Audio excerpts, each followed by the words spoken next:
Welcome everybody to our live author Q&A with Rebecca Ajulu-Bushell. I hope I've said that right. Perfectly. Yep.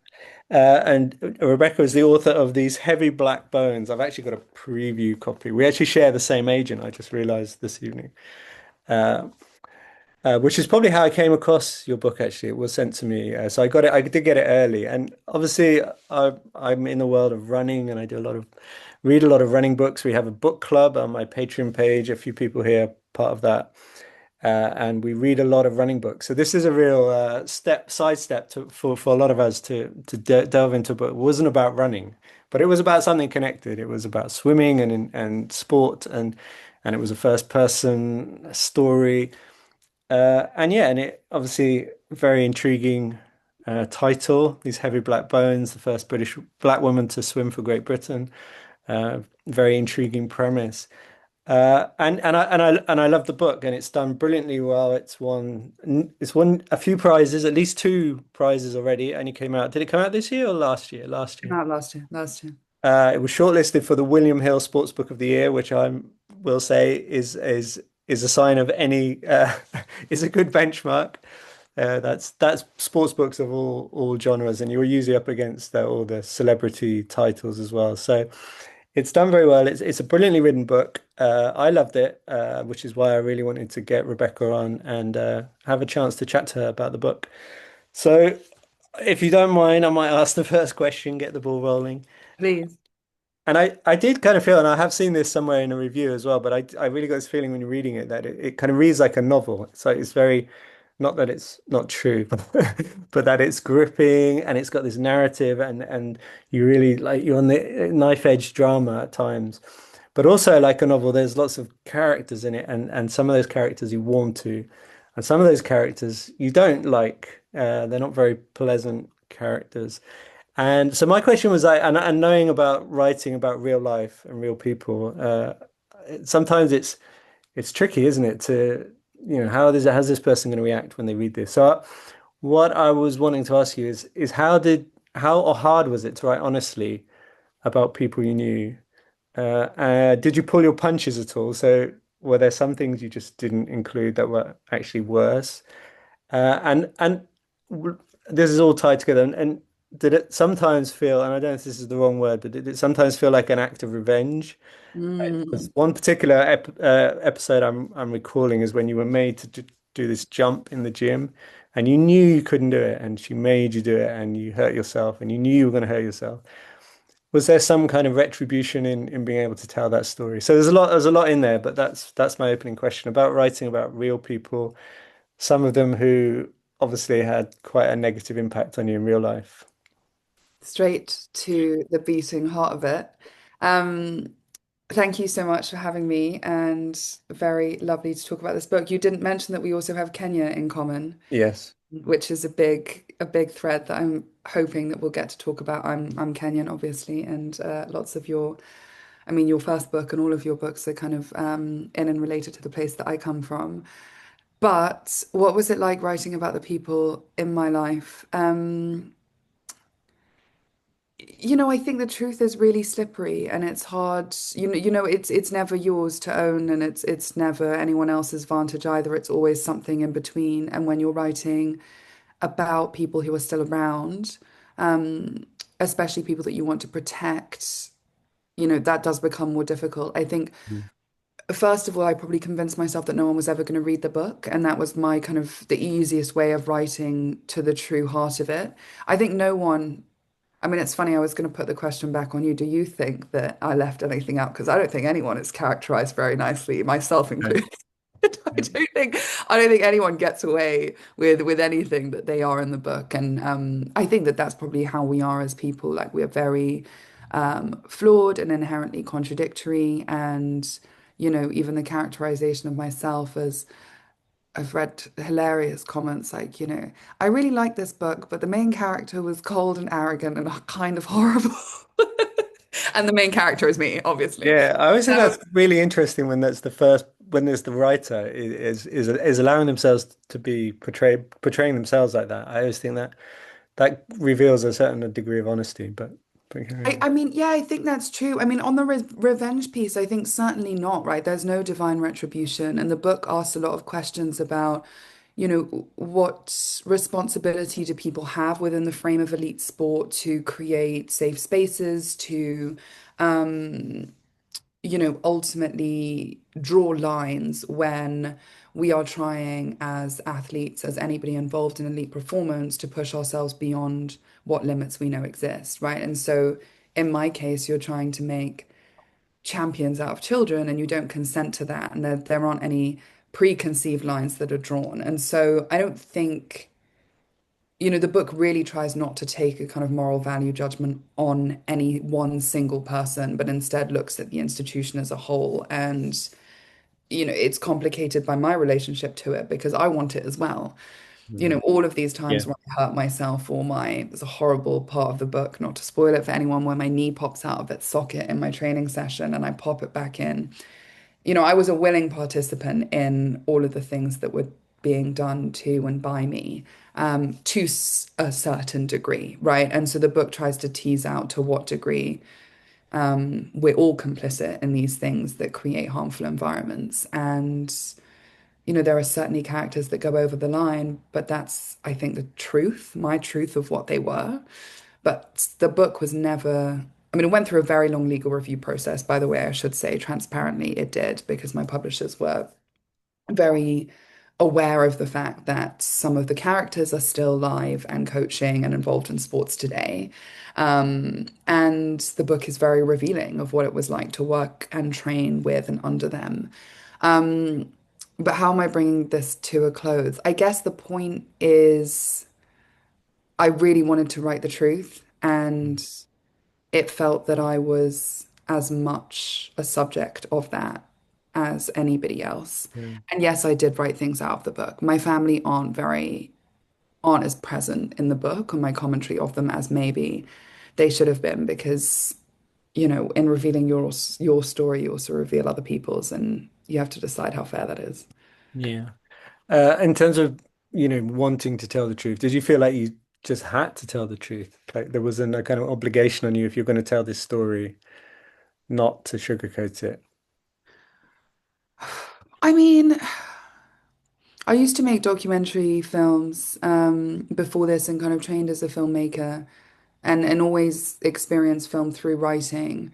But I think there's no such thing as, there's no such thing as news. Like we're looking at that at the moment in the whole world. Like it's always someone's vantage point, someone's bias. It's always somebody's perspective that's prioritized when you chop the clips up, when you decide what order the words go in. But Yeah. I think that to put anything out into the world, be it film, feature, fiction, documentary, but whatever, it is only worthy of sharing if it contains some truth. Hmm. And I think Yeah. the truer you can be, Yeah. often the better the work is. Yeah. And did you get any comeback from anyone in the book? Has there been any problematic follow-ups, or has everyone just kept their heads down? It's strange. I had to speak to people I hadn't spoken to for about 10 years when the book came out. And yeah, absolutely, without saying too much, there have been nothing. I mean, my publishers were fantastic in that they really, made sure that when the book went out, it was safe and I was safe and the story was safe. So nothing bad or drastic. But I will say earlier in May, BBC Story Broke and a BBC Panorama video or documentary was released about my coach, naming him and talking about, a lot of what I talk about in the book, obviously concerned with other subjects. So I wouldn't say that it was the catalyst, but it's been interesting watching that dialogue unfold in the year after writing Yeah. the story. But you've been able to watch that from with a distance. You haven't I been made a involved. decision to kind of watch that from a distance. I can see that Cassandra has a Yeah. question before the Let's see. conversation moves on. Yeah. Oh, hello. Yeah, no, I was just going to bring up that documentary, like, because I watched that after I read your book. I must say, I thought you write beautifully. You've got a really lovely style. It's like almost like poetry, but I thought it was quite a sad story, and I just really felt for that girl. and all what you went through and just moving around in different countries and how you described moving to Plymouth from Kenya. It must be such a huge shock, especially for a 12, 13-year-old girl, because Plymouth isn't very nice in the winter with all the rain, because I live just down the road in Paynton. But I was shocked how much grueling your training is, like the hours that you put in for such. I never realized that competitive sport was like that to such a degree. So it was quite interesting to read about the sort of 30 hours a week that you train. But yeah, I thought it was really sad, and it was almost like child abuse, I would say. And then when I read about how all the story broke, and it's quite shocking really that it's only been in the last 15 years. And just, yeah, I'm glad that you managed to move on and find something else with your lives, because the other girls in the documentary, some of them don't seem to have moved on. It's a But really, yeah, it's a really interesting point to pick up on, I think. Um, It absolutely is a sad story, and I'm always really happy when people, I'm always really happy when people like yourself, Cassandra, actually say that and acknowledge it. I think a lot of people say, "Oh wow, that's such an amazing book. It must be such an amazing thing that you did," but that was my whole childhood, and I'm very lucky and fortunate that I had the opportunity to have a great education. That I've kind of that I wanted different things with my life. But one of the main themes of the book and the characters, as you mentioned at the top, is that elite sport doesn't incentivize you to think beyond the next race or the next competition or the next season or anything. And so oftentimes people end up, kind of basically spat out back in the small town, the small, lovely town like Plymouth that they came from. And I know Peyton very well as well. Yeah, I think there's one point in the book where I write about the horizontal rain. yeah, right. It's like Yeah, especially coming from Africa. I know because I lived in it was so Zimbabwe cold. for It a was few so years as a cold. child. So to come from Africa to Devon, it's a huge cultural shock. It And really was, yeah. the stereotypes about black people swimming, because I actually learnt to swim in Zimbabwe and they had really good swimming pools, but there's just so much racial stereotyping around black swimmers, Completely. even now. And yeah, like the whole title of your book, it's true. It's just about it's opportunity rather than race. Yeah, I think Um, that's exactly right. Mm. I think that's exactly right. I mean, I think a lot of people often, as a stat that I like, and I think it really elucidates some of this, the biggest employer of ex-Olympians in America, I think back in the 80s or 90s, was Home Depot. And so basically people would kind of end up post-Olympics, no funding, no qualifications, no degree, no tertiary education. mm, And, that's it. And Mm. so it's also an interesting study in asking like what does it cost the rest of your life, not just your body and your mental health, etc. But anyway, I could go on about that, but I want to let you ask your next question, Angela. Yeah, yeah, it's kind of it's brutal when you look at it like that. Elite sport, particularly, sports that don't bring in the financial reward as well. They're just there to perhaps for that one Olympics every 4 years, that one moment, and yeah, people sacrifice so much. It's crazy. I just want to know what was the name of the documentary. I'll just tell people the name of the documentary. Anyone It's remember? it is the BBC Panorama, The Dark Side of Swimming. Outside of swimming. it's Uh, about yeah. So it featured Plymouth College and Plymouth Leander, and then it also featured one in Wolverhampton. But how the children are just treated like, golden, they're not treated like humans. They're just, trained to exhaustion basically. And, like she says in the book, up at 4:45, and there's no welfare or sort of safeguarding. That's what's so shocking, that it's so recent and there's just no safeguarding.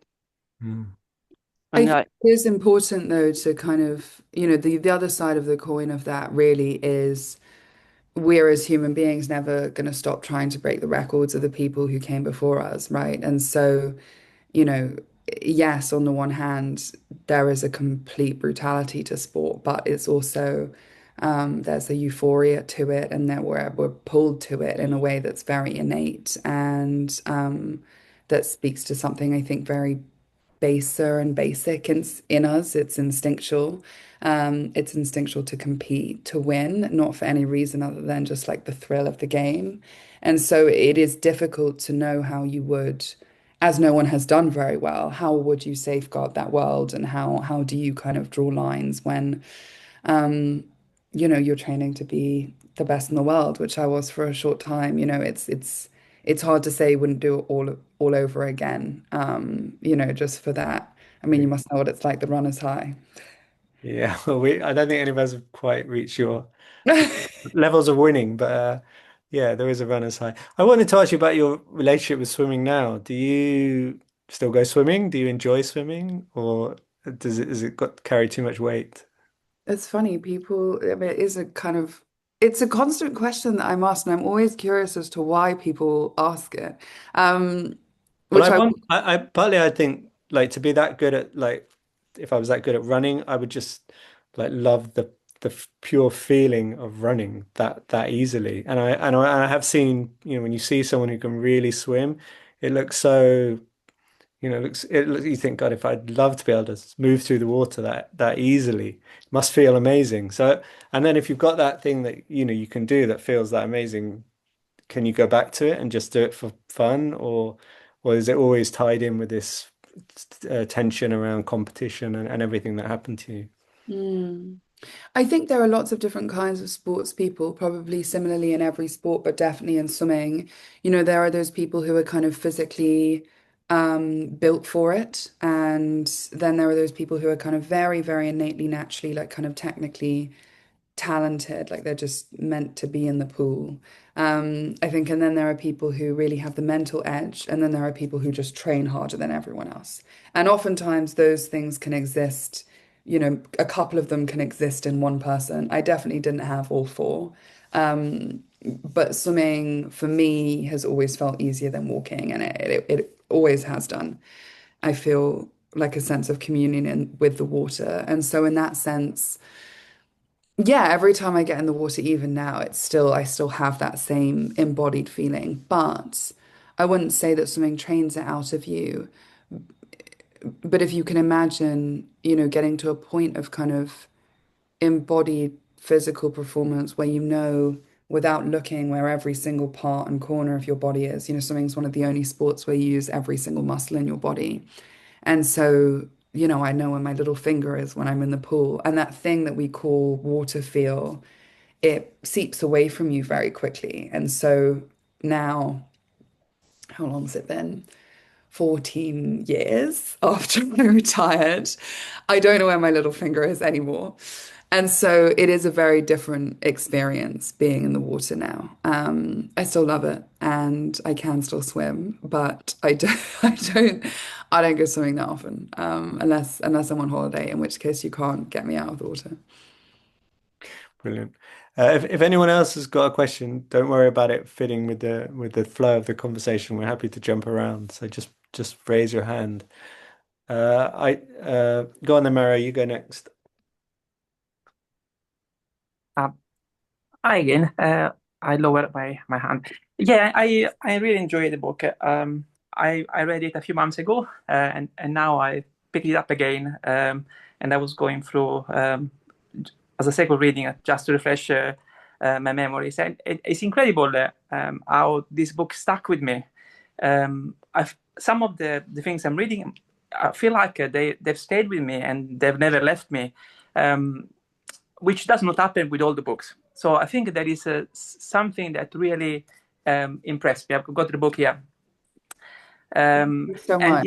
as I mean, as I have to say, as a man, as a white man, I was able to relate to many things you said in the book, especially the aspect which relates to growing up in as an adolescent, and all the challenges that adolescents bring about. I think it's it's one of the moments in life where so many things happen, so many changes happen, and it's very difficult. When I was younger, I was quite fat as a boy. I was quite big, and there was red hair. Even now they don't look so red, but I had a lot of freckles, and there was in the south of Italy. So I'm Italian. I come from the south of Italy, and probably I was the only red hair in the in a big area. And I felt often I felt I was picked up for being red hair with freckles and different exactly. And I mean those kind of feelings were never pleasant. I still I lived those those moments as a not pleasant, even though I try to mask it. So I guess this aspect of this rivalry, the rivalry you experience with your colleagues at school, the sexual element as well, growing up, and having to find your own way to discover your sexuality. I think those are really powerful aspect of the book. I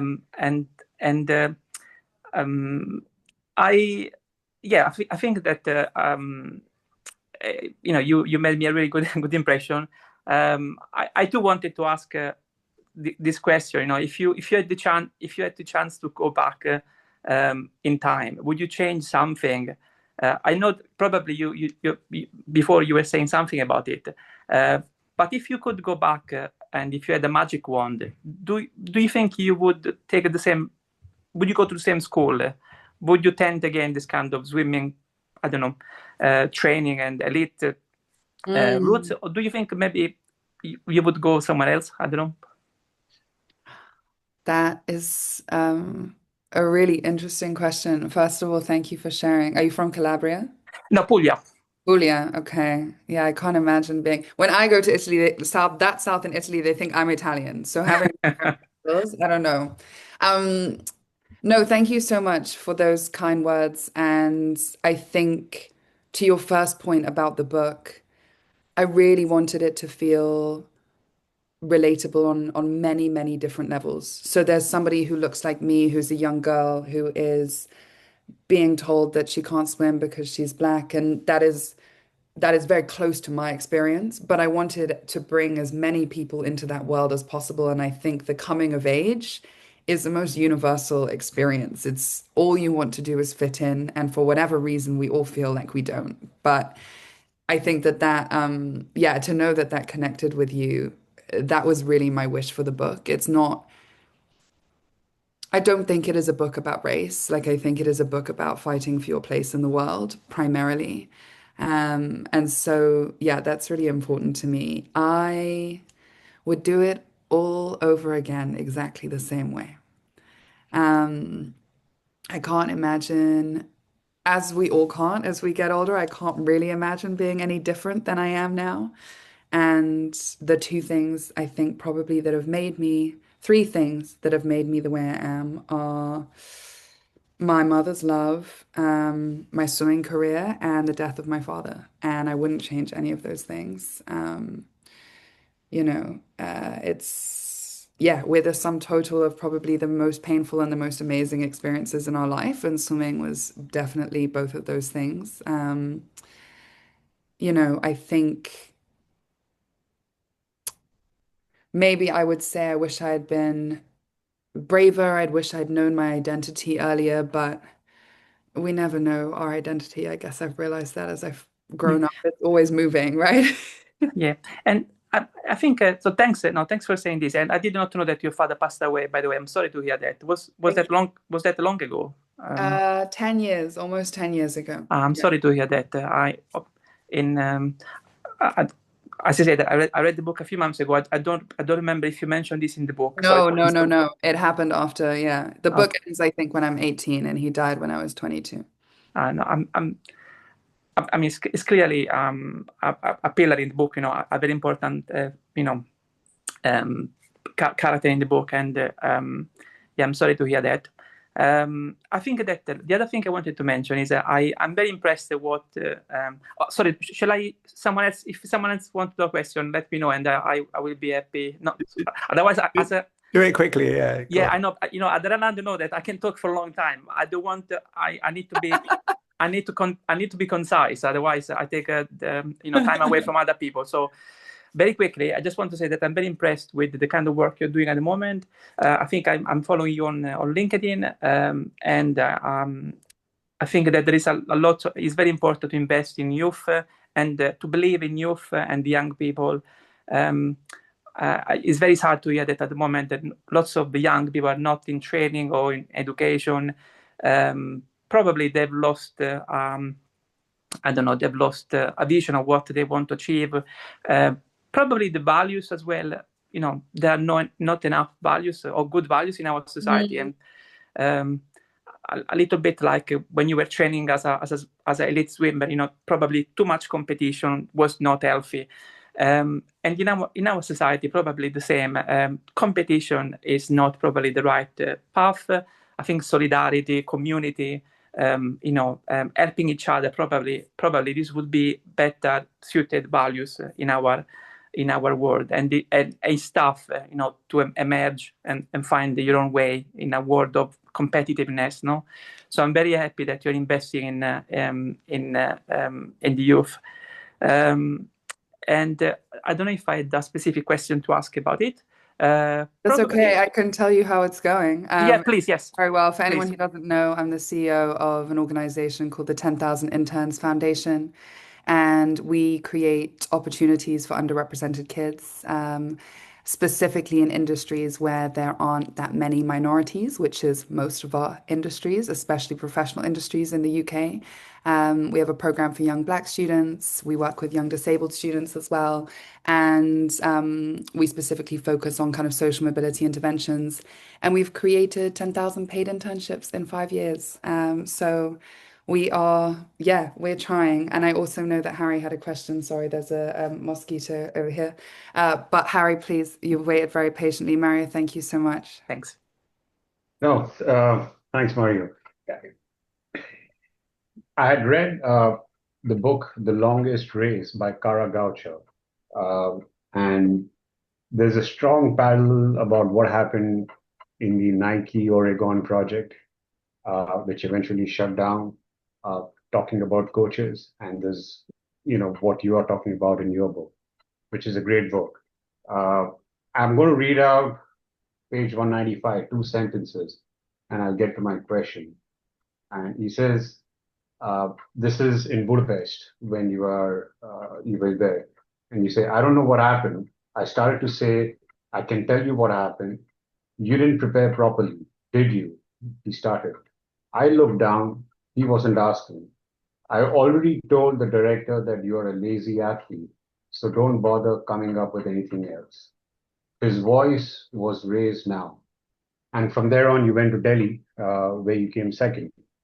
But my question is, how important is mentorship and right guidance, especially for children, and especially yourself at that age? Because that can literally make or break a professional athlete. And I feel, Kara talks about it in her book. You talk about it in a different manner in your book. And, and this is not a long time ago. This is, you written recently, Nike shut down. I mean, she exposed Nike like no one else. So question is, how important is mentorship, and what guardrails do you put when there are relationships that are at a very precarious level? So Thank you so much for that question and for that reading. I think definitely that chapter about Budapest was very hard to write. It accompanied at the time, a Guardian headline that said Ajulu-Bushell is out to make amends for European horror. And it was splashed all over the press. And I was 16 years old, and I was told that it was my fault. And I think that what's difficult about that frame of elite sport is that, exactly as you said, Harry, like there isn't anybody whose job it is to treat you as a child first. Your parents are out of the picture because you're training all the time, Cassandra, as you said, you're just in the pool for so many hours. Like there isn't that much time for these uh, intimate relationships to even take place. And so, I think when I've seen people get it right over the long term, and that is, multiple Olympic cycles or peaking at a point in your career where you're ready to be exposed to what it looks like and means to be an athlete on the world stage. And, we saw the example of Simone Biles. She, incredible gymnast, and just, kind of mentally completely had huge success, but probably wasn't as mature as she needed to be from an athlete's perspective to deal with that, which I completely relate to. Um, so, I mean, to answer your question, your mentorship is hugely important, but it has to come, through the most important relationship in your life as an athlete, which is the relationship you have with your coach. Your coach is your most prominent mentor, right? Because ultimately they're the person who can they make or break you as an athlete, and they're the person that you listen to the most. And so, I think responsible coaching requires an element of really intentional mentorship that allows that one person to hold different parts of you. The part of you that is, okay, you need to go and do that again. You need to do it faster this time. That's not good enough today. But also the part of you that is human and fragile and ego-led and a child as well. And how do you know when to take your ego as a coach out of the equation and basically just look after someone? I think that's the kind of mentorship that we need in elite sport. Um, and I think the problem is that people are staking their careers and their reputations on it. And I talk about this in the book, right? Specifically with my coach, he was building his club. Plymouth College was largely unknown until I went there. And by the time I left, and in the summer that I retired, my training partner won the Olympics. And so, his whole reputation, like he was a stakeholder in my success. And so his whole Right. reputation was tied to me. And in that sense, you can't be a responsible mentor because you want too much out of the exchange. So it's Right. very, very complicated. And I don't know, given the way that these structures are created and that the amount of hierarchy, and all of the power imbalance that's baked into them, like who is the right mentor in these scenarios? I don't know. I don't know the answer to that question. How Uh, do you feel that he's now head of the Saudi swim team, isn't he now, your I'm former legally coach? not allowed to comment on. Yeah, I noticed that in the documentary that had gone there. But he seems to have got away with it. And basically he was a bully. And it's quite shocking really. And Swim England as the national governing body, they don't seem to have done enough to protect swimmers.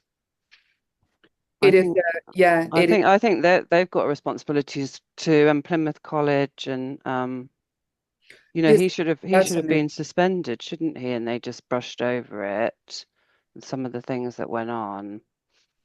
I mean, we see this story time and time again in every single kind of sporting institution, right? It's one of the reasons that I decided not to be involved in the kind of BBC piece or the documentary was because, I didn't want to be another face of inaction. I wrote the book because I believed in some ways maybe it was my responsibility to share my story. But, you know, you're right. Mm, No one has done anything about it, and I think it's yeah, it's a failing of young people, and it's not okay. And I don't know necessarily where things will go next, but yeah, it's something I do think about a lot. I I want to get you. You did say at the beginning you hoped the conversation would get to Kenya at some point. Ah, I want to tie this all in. I just these stories are making me think of a story I heard in Kenya, and I'd love to hear your take on it. It's about mentorship and junior athletes, and it's a completely opposite opposite approach. So I don't know how much you know about this guy, Brother Colm O'Connell, like an Irish priest. Well, he's actually not a priest. He's a patrician brother. Is kind of the bedrock of the junior athlete training camps in Kenya, and he does athletes of all different disciplines, and he gets them over for summer and Easter training camps. And so one year he had this 15-year-old 200-meter runner, and he gets them all to try a new event on the track, and he gets this 200-meter guy to try the 800 meters. And this guy's never, he's 15 years old. He's never tried 800 meters before. He's on a rutted dirt track at altitude. And he runs a time of 1:49, which is the kind of time which would qualify you almost qualify you for the Olympics. I mean, he's 15 years old. He's never done it before. Uh, and so it's clear, and there's actually, this is on film, and it's quite clear from the moment and from the story that this is a mind-blowing result. This kid has shown incredible talent. His name is David Rudisha, so he does eventually go on to break the world record. But what Brother Colm tells him to do, so he's from the other side of Kenya. He's just come over for this training camp. He says to him, "Okay, that's the training camp's over. Come back next summer, and we'll carry on from there." And he does have no contact with him for an entire year at the age of 15. Is that a good, I mean, from your experience in elite sport? I mean, obviously it had a successful outcome, but he could quite easily have been completely lost. It's very hard to imagine somebody showing that kind of talent anywhere else in the world being let go so easily in the trust that they're going to come back. Although Brother Colm's argument would be that he's only going to be good if he comes back. That's like the first challenge is will he come back? But yeah, and partly in terms of a different looking at it through a lens of Kenya, is Kenya just like there's just so much talent they'll find people, or is there something in this perhaps slightly less pressured environment that is actually nurturing? I don't know what your take is on that. Oh, that's cynical. What, that we're just a hotbed of talent? No, talent is talent. I mean, yes, I do. I mean, I do think that that is true. Particularly in running, let's There are say. very, very many talented athletes in Kenya. I certainly feel like it's in my genes, so I agree with that. Um, but I think it's probably something, even more radical than, a test of someone's commitment, i.e., will they return, or a betting on, the plurality of talent in a space. I think that that is a very like non-Western epistemology. That's like a way of treating someone's talent and the sanctity of sport that is rooted in something more spiritual, something less commercial, less capitalist than, okay, here's this 15-year-old kid, let's take everything from him that we can and then, see where that gets us. It's a much more whole person approach. I remember being 15 and trying to make decisions about my life and drug testers coming to my door at 11 p.m. on a school day evening because I was ranked top 10 in the world. They'd come, it would be like Wednesday night. I'd be revising for my GCSEs, and like these three people I didn't know would come into the house and make me pee in a cup in front of them. Um, and I was really young. I was really young, and I love that story because I think whenever I go back to Kenya, I always have an immediately different experience of time. And in Swahili, they say pole sana, which means I'm so sorry, but it also means like, mons, like just chill, like it's fine, everything will happen. And I want to believe in that story that that's what it is, that there is some greater sanctity and respect for what will be, as opposed to we need to squeeze every drop out of the lemon, orange, insert fruit. Yeah, no, I mean, I love that story too, and I particularly love it because that hotbed environment that you were existing in at 15 just doesn't feel nurturing and doesn't feel conducive to producing like 10 years down the line Olympic champions. And I know these are two examples, but you've got one person who gave up the sport and one person who did become the Olympic champion. And I'm sure that doesn't prove anything, but at the same time, yeah, I do. I like you say, I want to believe that this story is just like a perfect example of how to treat a talented 15-year-old. Uh, That's a beautiful story. yeah. Uh, I mean, Lydia, you have a question? You don't have to have a question. I have a question. Okay, go for it. So I'm reading the book. The language is absolutely beautiful, and Thank Sandra you. said it's poetic. But I wanted to know where your writing journey started. Like, are you a poet? No. I'm still I grew up with a very working class mum, and my father, he was an academic, but he was also a freedom fighter. He was in prison when I was born, as you might, I don't know where you are on the book, but you might know those things. And I have always struggled to call myself an artist. I studied fine art and philosophy at university. I went to Oxford and I went to art school. And I was surrounded by people with such a huge amount of privilege that I didn't really have any conception of before I'd been in that world. And, I think it made me very conscious of competing. I've never felt like the luxury of, just sitting around and kind of making stuff up, which is essentially what writing is, was something that I would be afforded. I've always written. My dad forced me to read the classics when I was very young, so I'd be flying back and forwards from Kenya and South Africa, just like reading like Brothers Karamazov when I was about 10 years old and just crying because it was such a hard book. But I, but I have, my mom had me when she was very young, and I think she wanted to prove that she could do it. She could do it well and right. So my mom would read Shakespeare to me when I was like two. She'd make me memorize all the verses.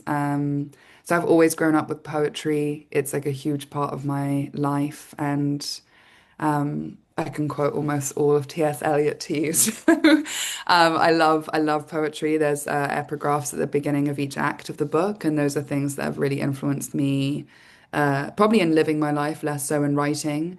My true writing journey beyond writing pompous essays at university began when I was in America. It was 2020, and I was doing my PhD, which I didn't finish.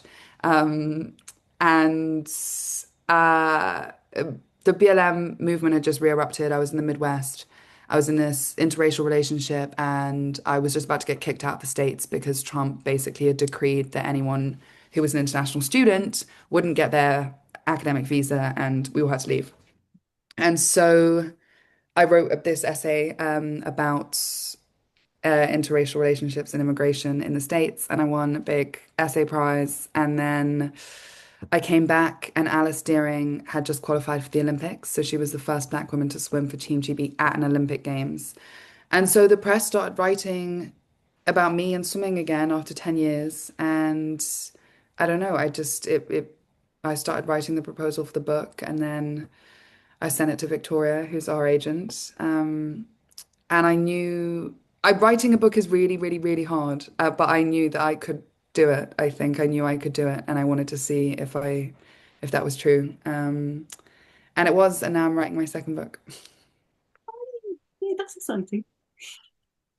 So that must have came. I mean, it does feel like you've got a voice there. You've got a certain style of writing, which in my experience has taken years to develop. You seem to have been able to do it straight off, which is brilliant. But did it come quite easily to you writing the book, Oh, or you're gonna hate this. Yeah, it did. I wrote it in 6 months. Yeah. that's great. That's great. So what's the next book about then? I can tell you what the next book is about. No, this book, I think, and the next book is not going to come as easily and isn't. I mean, I'm time constrained as well. I have a full-time job, obviously. But yeah, I just wrote forward, and it came out of me. Like I was waiting to tell this story, definitely. But now I have a bit of second album syndrome, so I'm slightly struggling a little bit more. But it's a novel, and it's called Red Rabbit.